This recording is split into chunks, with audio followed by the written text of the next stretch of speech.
खनिया धाना स्वातंत्र समर का जीता जागता दस्तावेज है। न केवल खनिया धाना का राज परिवार बल्कि यहाँ की आम जनता ने भी अंग्रेजों से दो दो हाथ किए थे।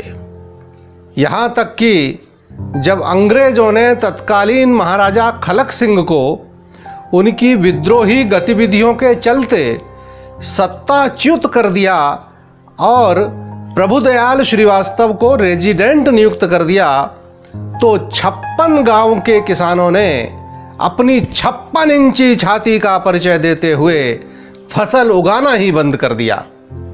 लगातार 2 वर्ष तक उनका यह अनूठा सत्याग्रह चला।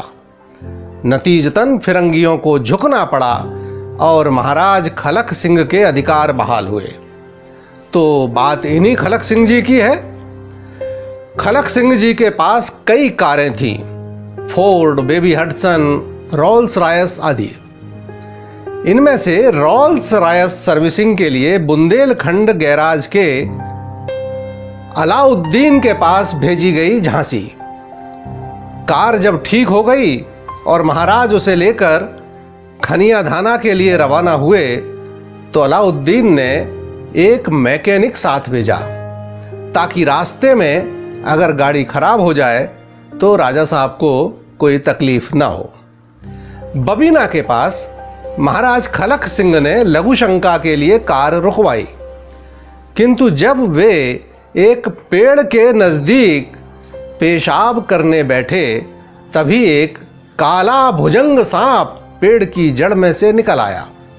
इसके पूर्व कि वह सांप महाराज को कोई नुकसान पहुंचा पाता, मैकेनिक ने बिना देरी किए तपाक से अपना तमंचा निकाला और सटीक निशाना लगाते हुए सांप को मार गिराया। उसका अचूक निशाना देखकर खलक सिंह हतप्रभ रह गए। हैरानी के बीच राजा साहब के मन में मैकेनिक के प्रति संदेह भी जागृत हुआ। गाड़ी खनिया धाना के पास बसई गांव के रेस्ट हाउस पर रुकी। राजा साहब मैकेनिक को लेकर एकांत में गए और उन्होंने पूछा, कौन हो तुम और किस मकसद से मेरे पास आए हो?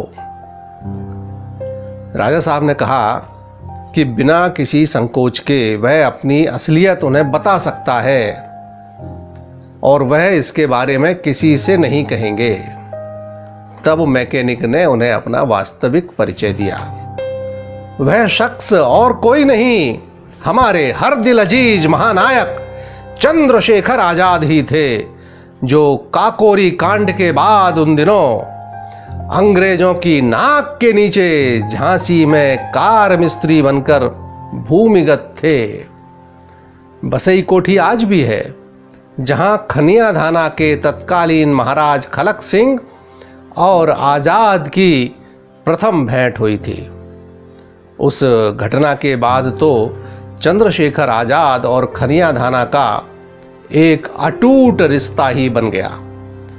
खनिया धाना स्टेट के तत्कालीन राजा खलक सिंह जूदेव राष्ट्रभक्त हैं, यह जानकारी संभवतः आजाद को रही होगी और बहुत संभव है कि वे योजना के तहत ही उनके साथ मैकेनिक बनकर झांसी से निकले हों ताकि राजा साहब से आर्थिक और शस्त्रों के लिए मदद ली जा सके।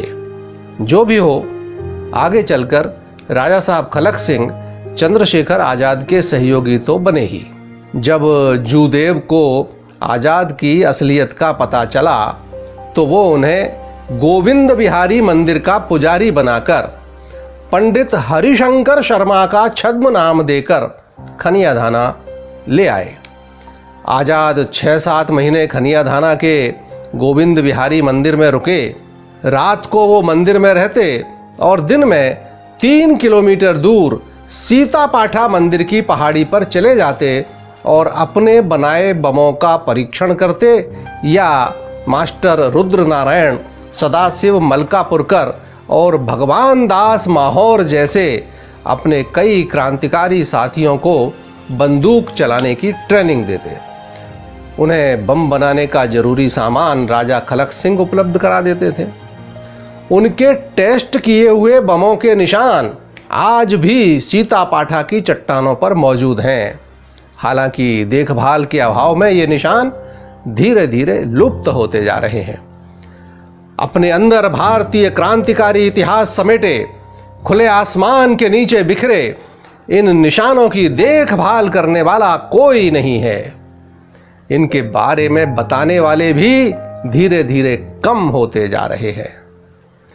उन दिनों एक 12 वर्षीय बालक नाथूराम छापकार उनकी सेवा टहल को तैनात रहते थे, जिन्हें बाद में लोगों ने उसी सीतापाठा शिव मंदिर में सन्यासी जीवन जीते देखा।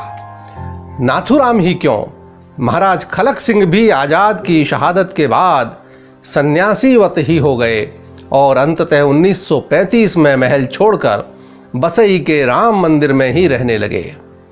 उनके उत्तराधिकारी बेटे देवेंद्र प्रताप जी की मार्च 1968 में कैंसर के चलते असामयिक मृत्यु होने पर भी खलक सिंह खनियाधाना राजमहल में नहीं आए। 26 मई 1975 को 95 वर्ष की आयु में उनका भी स्वर्गवास हुआ। आजादी के बाद सरकार का आग्रह होने पर भी खलक सिंह जी ने स्वतंत्रता सेनानी होने का कोई सम्मान लेने से साफ इनकार कर दिया था। आज हम जो अमर शहीद चंद्रशेखर आजाद का मूंछ मरोड़ते हुए फोटो देखते हैं, वह भी महाराज खलक सिंह के चित्रकार मम्माजू ने ही बनाई थी। आजाद ने पहले तो तस्वीर बनवाने से स्पष्ट इनकार ही किया, लेकिन खलक सिंह जूदेव के आग्रह पर आजाद राजी हुए। इस ऐतिहासिक तस्वीर में आजाद के साथ एक और अहम चीज दिखाई देती है, वह है आजाद की कमर में रौब से लटका उनका बम तुल बुखारा। यही कहकर तो पुकारते थे आजाद अपनी पिस्तौल को। इस पिस्तौल की भी एक कहानी है। आजाद ने एक दिन राजा खलक सिंह जूदेव से एक अंग्रेजी पिस्तौल दिलवाने का आग्रह किया।